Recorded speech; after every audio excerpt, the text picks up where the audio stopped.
This is Plaza Italia. This is the center of Santiago. And this is a place where often when Chile wins a football match, when there's something to celebrate, everybody comes here. But in recent weeks, it's also been somewhere where people have come to protest.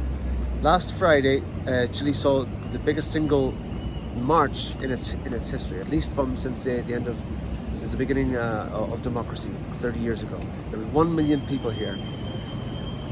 But in the last few weeks, we have seen a lot of violence. We've seen peaceful marches. People are protesting for change, for social change, to the end of inequality in this Chile, which has, for many people, some people have, a very small percentage of people have done well out of its economic neoliberal model, but many people have been left behind.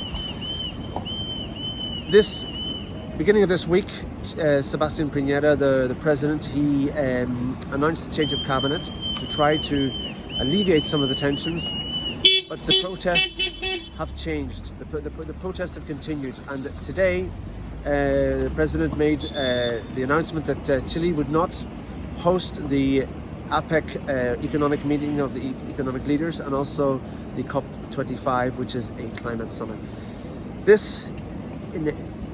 He said that basically he has to concentrate on the domestic internal affairs, and I think that is the right decision. Of course, from the government perspective and a country, that's the right decision. He needs to sort this situation. But for a country perspective, it's a huge loss, The COP25 is where they were going to discuss the environmental issues. The Paris Agreement could have been implemented, and they could have decided on all these climate issues that are facing our world. And the APEC was also a place where the world leaders would come, and Chile would have been in the limelight, and this could have been a great benefit for the country. Unfortunately, these are not going to happen, and there are going to be economic consequences for this country even with all the changes. But let's hope that what comes now ahead will be positive, and we will see positive change.